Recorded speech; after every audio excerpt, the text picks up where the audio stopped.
Double busy, getting busy, do. Yo, what's up, it's me, the double busy. Let's adopt feudal ways as the Tribal Norse pagans, the Asatru faith. We're going to play as Bjorn Ironside, because we've discussed about him being the easiest and closest to actually going feudal, mainly because he's a culture head, so we're going to be able to use him to study tribal innovations, or cultural innovations, excuse me. For game rules, I have enabled Iron Man, limited exclave independence, slowed culture and faith conversions, the de jure requirement is on but limited, and nudity is never.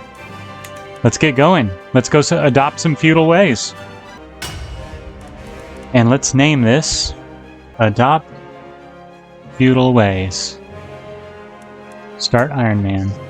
Bjorn always seems to be really good at diplomacy, so his lifestyle perks tend to give bonuses for 30% in the diplomacy lifestyles.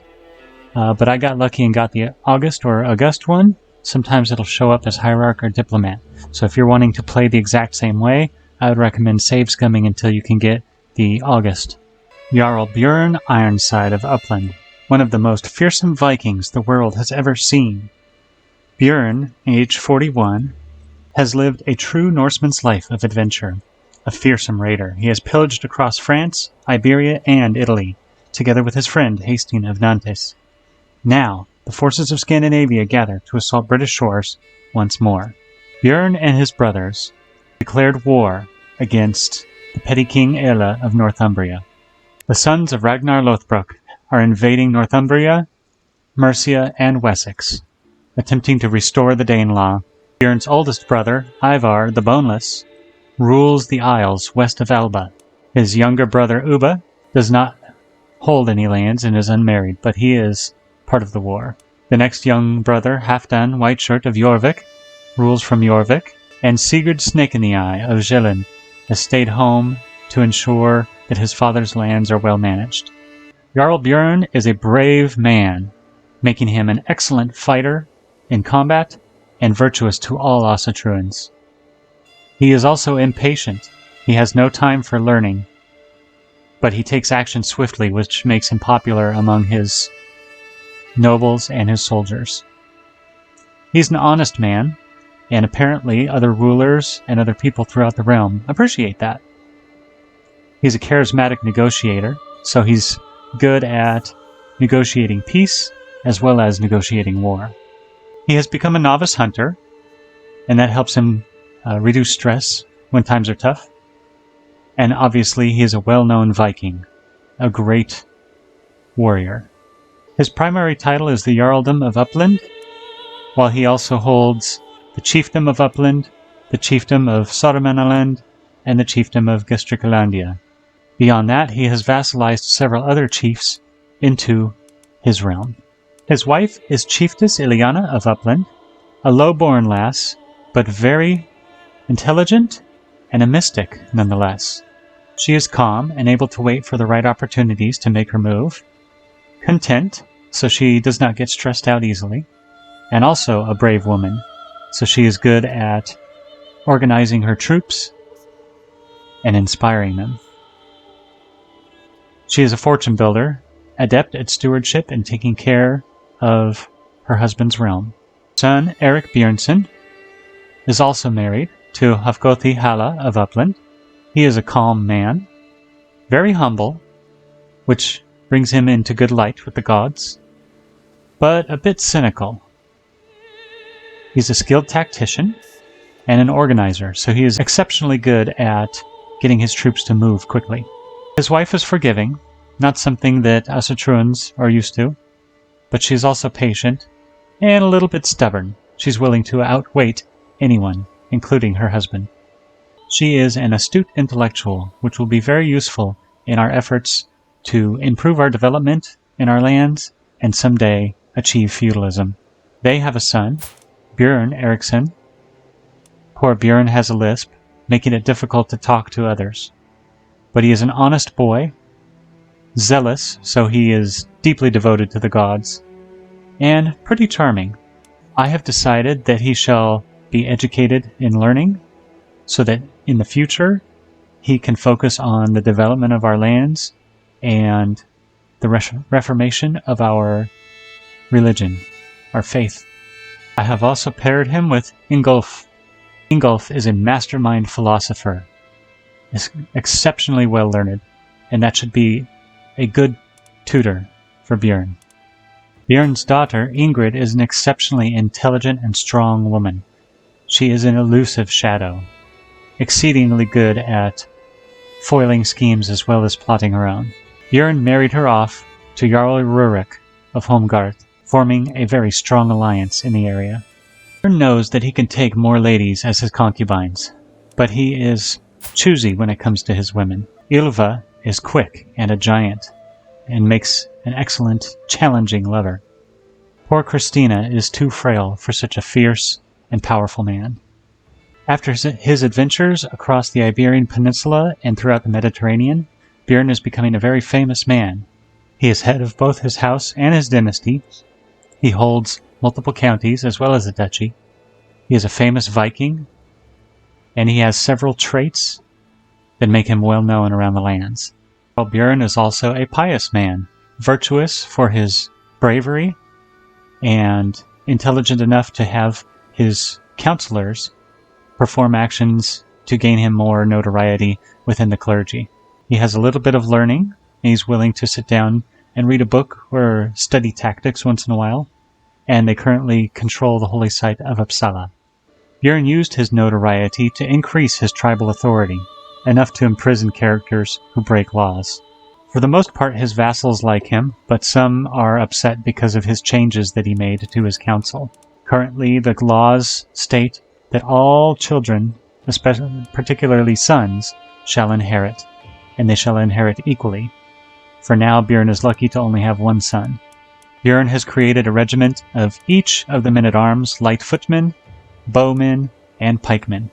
Light footmen are an excellent value for their cost to maintain.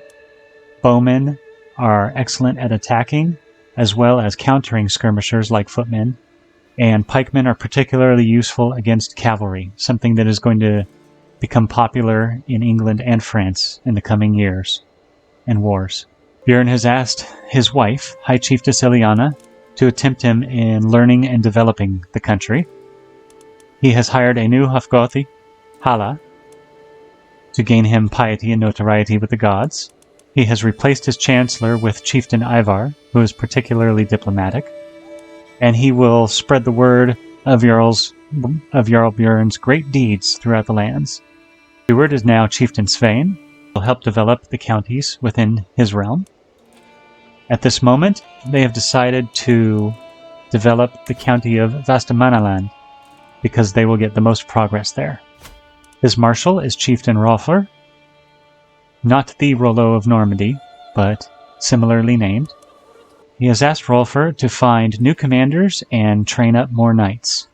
The knights that they do have are not particularly skilled, and Jarl Bjorn has forbid his steward, his chancellor, and his son and heir from fighting, for their prowess is not enough to guarantee their safety.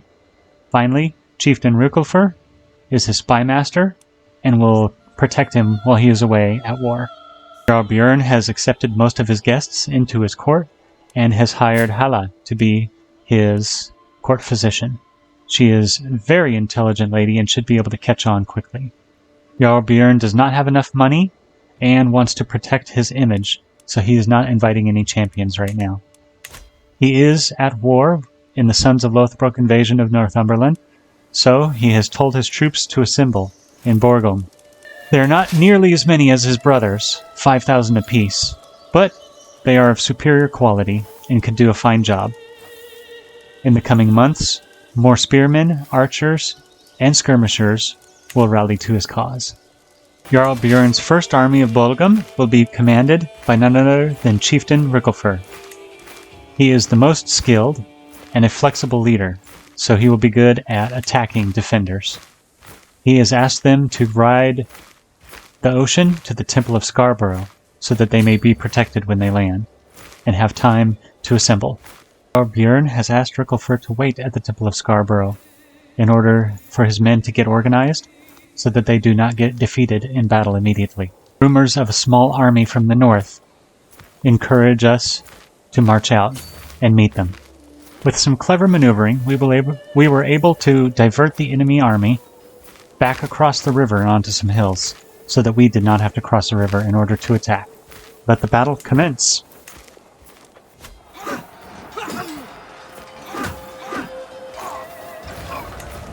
Well done, Ricklefur. A berserker.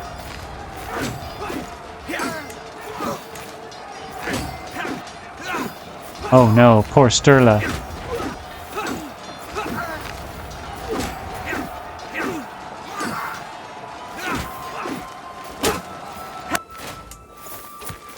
Well done, men. Rather than chase down a bunch of ailing peasants, my men have suggested that we go to the nearby barony and loot all of its goods. I agree. Lisa's opinion of me has improved, but she will still not come to court of her own volition. Unfortunately, attempting to arrange a marriage between her and Sturla is not enough either, for she does not hold a high enough opinion of him and does not necessarily want to marry a lowborn man. They also have different faiths. Petty King Aella has sent me a gift, a lavishly decorated box filled with gold. As I run my hands through the coins, I feel as if the room starts spinning around me, and my breath grows short. I don't remember negotiating a Danegeld. How unexpected, and what a curious effect. I think I've been poisoned. Shedding this mortal coil, I wake in the middle of the night to see a dark figure in my chambers. I know not what has happened to my guards, but when I see the glint of moonlight reflecting off the blade, I know that it is too late for me. A sufficiently sharp dagger makes little sound as it pierces flesh, and through the rush of agonizing pain, I could not tell if my screams were any more audible. Whoa! I was murdered by an unknown assailant? Holy cow! So it wasn't just poison. It was flat-out murder scheme. Man, that is sneaky. I guess I didn't have a very good spy master. Thanks, chieftain. Man, I hope he's not the one who actually did it. That would be pretty bad if he was the one who killed me. Jarl Bjorn has died at a young age of just 42 years old, under mysterious circumstances. Jarl Bjorn of Upland has crossed the door to the world of spirits at 42 years of age. He died under mysterious circumstances. A keen and dedicated hunter, he loved to spend entire weeks in the wilderness, looking for the most elusive game. Jarl Eric ascends to the throne. A pious and humble man, many fear that Eric may have been better suited for a temple rather than the throne. So, Jarl Bjorn's son Eric is going to be taking over. Well, the Jarl is dead, so long live the Jarl! Not only are we in that war, and Bjorn Ironside just got assassinated, but we're getting raided too. So, I'll have to sit down, check out what's going on, make sure everything's all in order, and then get started again. But, thanks for joining me, and I guess this is going to be really fun. A very fun series. Double busy, getting busy, do.